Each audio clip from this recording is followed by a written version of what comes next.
नमस्कार प्रणाम। हम आप सबके छोट भाई भतीजा सिंगर नायक नसीला और हमारे एक छोट भाई सिंगर राकेश रॉक, जो कि बहुत ही अच्छा गावेलन भी, साथ में रहेलन और हमरा के तो पहचानते हो खुआ, हम भी गावेली।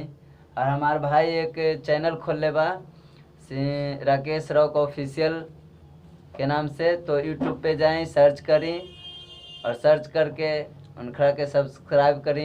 उनखरा के ना, इनखरा चैनल के सब्सक्राइब करी, राकेश रॉक ऑफिशियल के, और बेल आइकन को दबाएं और जो भी गाना आई उनका के सुनी, लाइक कमेंट शेयर जरूर करी भाई।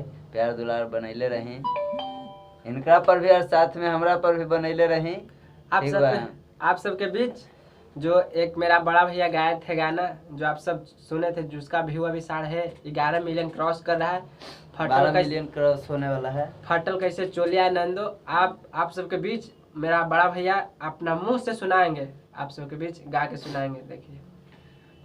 हाँ, हमारे गाना वायरल भर रहे, आप लोग बहुत प्यार दुलार देनी वो गाना के, और वही गाना से हमार थोड़ा पहचान भी बन गई बा। तो आप लोग देखी, और हमार बहुत सारा गाना आयल बा अभी हाल फिलहाल में। तोरा पैकिंग के सील कैसे टूटल बा हो, नए पैकिंग के सील कैसे टूटल बा, वो भी गाना आयल बा। और हमारे गाना बाजर रहे कि काह करे गईल रहू ननदो पटना सहरिया, रे ननदो गाया रे बजरिया। काह करे गईल रहू ननदो पटना सहरिया, रे ननदो गाया रे बजरिया।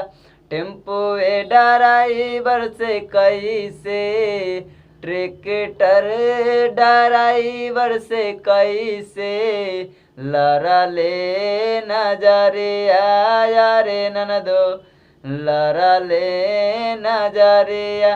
काह करे गईल रहू ननदो पटना सहरिया, रे ननदो मसहूरी बाजरिया। टेम्पो ड्राइवर से कैसे, ट्रैक्टर ड्राइवर से कैसे लड़लो जी नजरिया, रे ननदो लड़लो जी नजरिया। बस यही हमारा गाना रहे। आप लोग बहुत सारा ये गाना के प्यार दुलार देनी, तो वैसा ही हमारे भाई और राकेश रॉक ऑफिशियल चैनल को सब्सक्राइब जरूर करी, और जो भी गाना आई उनका के लाइक कमेंट शेयर जरूर करी। थैंक यू भैया। हर हर महादेव, जय हो। फिर बाद में मिलो।